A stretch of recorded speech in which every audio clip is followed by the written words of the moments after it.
Something strange happened today in Ottawa. Something that shows exactly how desperate the opposition has become and how quickly misinformation collapses when real leadership steps in. Yesterday, Mark Carney stood on a global stage in Johannesburg and handled the press with complete clarity. He shut down repetitive, meaningless questions. He stayed focused on Canada's agenda, and he made it clear that this country isn't waiting for Trump's approval to move forward. And yet, within hours, Pierre Poilievre tried to twist one line from that press conference into an attack. He tried to claim that when Carney said, "Who cares?" he was dismissing Canadian workers, Canadian jobs, and Canadians hurt by U.S. tariffs. But Canadians saw the clip. They know exactly who Carney was talking about. He wasn't dismissing this country. He was dismissing childish questions. Today in Parliament, Poilievre tried to roast Carney, but it didn't go the way he expected. Poilievre walked straight into a trap because Carney's team came fully armed with facts, confidence, and receipts. Since the U.S. called off trade talks with Canada, has Mr. Trump returned your calls, texts, or accepted your apology over the Ontario ad? He accepted the apology when I spoke to him, and we've had discussions. I've been busy. There's another point, though. I've been busy. We passed a budget with that's going to catalyze $1 trillion of investment. We have launched new trade agreements. We've secured new investment in the country of a size not seen arguably before. So we're busy. When was the last time you spoke to the president? And as you diversify trade away from the U.S., what's your red line? Like in terms of dealing with other countries, I mean, what are the conditions where you won't do business with another country no matter how much money it has? Well, when we engage with a country, Canada engages with a country, that we're endorsing everything that country does. The two do not follow. We calibrate our relationship, but it's not an endorsement of everything that happens in the country, nor vice versa from those countries to us. Next question.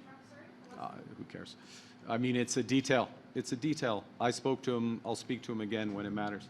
I look forward to speaking to the president soon, but I don't have a burning issue to speak with the president about right now. When America wants to come back and have the discussions on the trade side, we will have those discussions. When Poilievre rose in the House of Commons, you could tell he believed he had a viral moment in his hands. He delivered his lines like he was performing for social media, repeating, "Who cares?" again and again, as if dramatic emphasis could rewrite reality. The problem? Reality was not on his side. Everyone watching had already seen Carney's full answer. They saw the context, the tone, and the intent.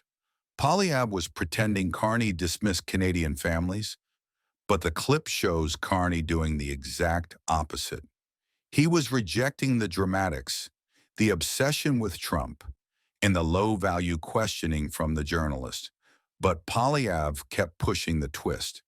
He leaned into the narrative, hoping repetition would create truth. Instead, repetition made the desperation obvious. The Prime Minister claimed during the last election that the U.S. tariffs were an existential crisis, and I quote, requiring that he immediately be elected to, quote, negotiate a win and get a deal by July 21st.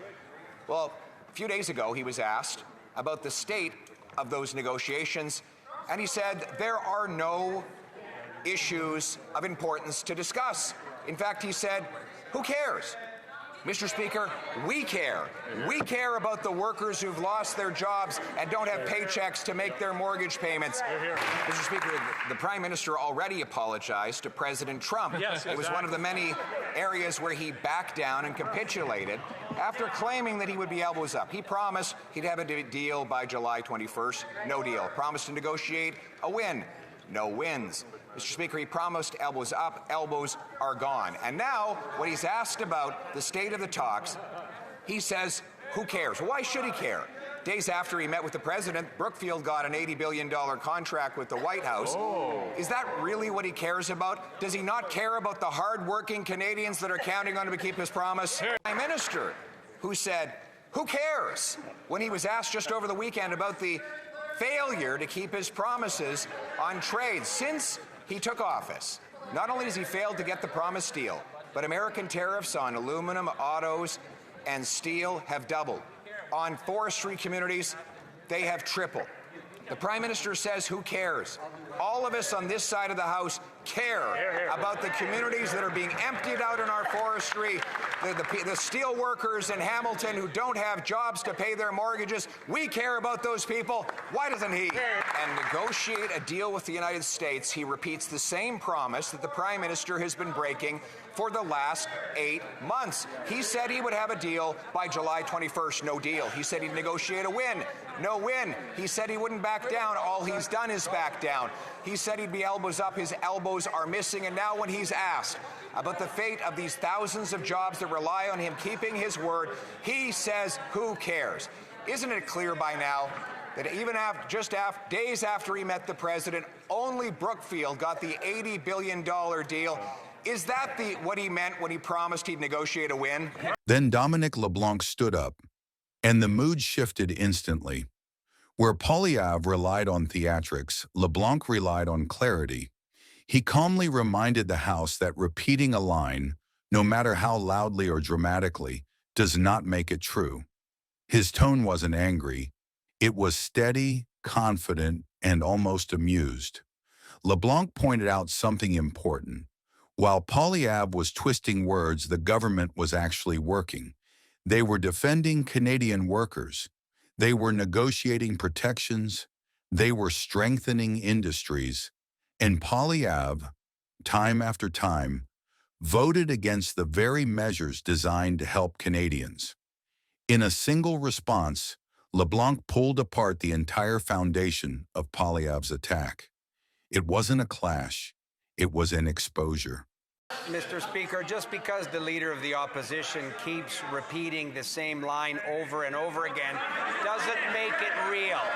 Mr. Speaker, the Leader of the Opposition knows very well that our government was elected to defend Canadian workers and the Canadian economy. That's exactly what we did in a budget that was tabled in this House of Commons. The opposition decided not to support Canadian workers and provinces and territories and sectors under attack by unfair American tariffs. Mr. Speaker, we're going to continue to support Canadian workers and the Canadian economy and negotiate a deal with the United States. And then Champagne rose to speak. And this is where the whole exchange turned from political debate to political theater. Champagne opened with humor, pointing out how animated Poilievre and his caucus already were. And it's only Monday. The room erupted, and that small moment alone deflated the intensity Poilievre tried to create. But then Champagne did what he does best. He brought the receipts. He listed the infrastructure being built across Regina, Winnipeg, and Moose Jaw. He spoke about the investments flowing into housing, clean tech, and national defense. He outlined real projects, real budgets, and real commitments happening across the country. And with every example, he exposed the flaw in Poilievre's attack.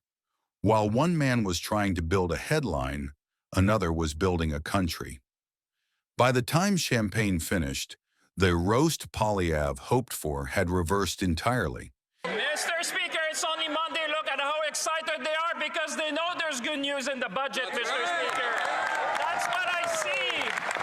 Mr. Speaker, there's enough good news to go to Regina, to go to Winnipeg, to go to Moose Jaw, because you know what, Mr. Speaker? The people in Winnipeg understand you need to invest in infrastructure. The people in Moose Jaw understand you need to invest in our military. The people in Regina understand we need to invest in housing, Mr. Speaker. Canadians understand that we need to invest in this country. On this side of this house, we will always fight for Canadians because every day is a good day to fight for Canadians. Here's the truth Canadians walked away with today. And it's simple. They saw a prime minister abroad representing Canada with confidence. They saw reporters trying to drag him into pointless drama. They saw Poilievre take a single line out of context and try to turn it into a scandal. And then they saw two senior ministers calmly dismantle the spin in Parliament. This wasn't complicated. It wasn't confusing. It wasn't a he said, she said. Canadians saw the full picture. Carney focused on Canada's future. Poilievre focused on twisting a moment. LeBlanc and Champagne focused on facts. And when the dust settled, it was obvious who looked like a leader and who looked like someone trying to force a narrative that simply didn't match reality. This whole chain of events shows something important. Carney is shaping Canada's direction, both globally and politically. Poilievre tried to weaponize a moment, but Carney's team didn't just respond, they dismantled the narrative with ease. Yesterday, Carney shut down a reporter who was wasting everyone's time.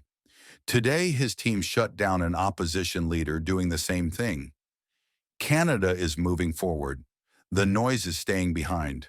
Before we wrap up, I just want to say a huge thank you for the overwhelming response to Canada Today's Patreon.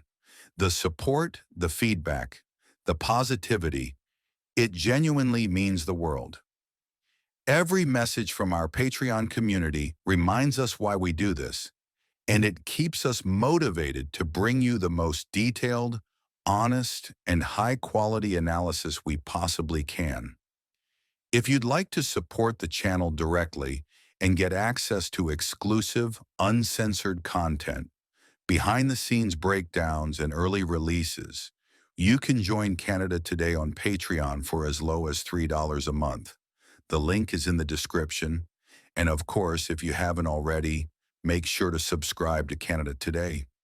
Your support helps this channel grow. Stay independent and continue covering Canada's story with depth and clarity. Thank you for watching, and thank you for being part of this journey.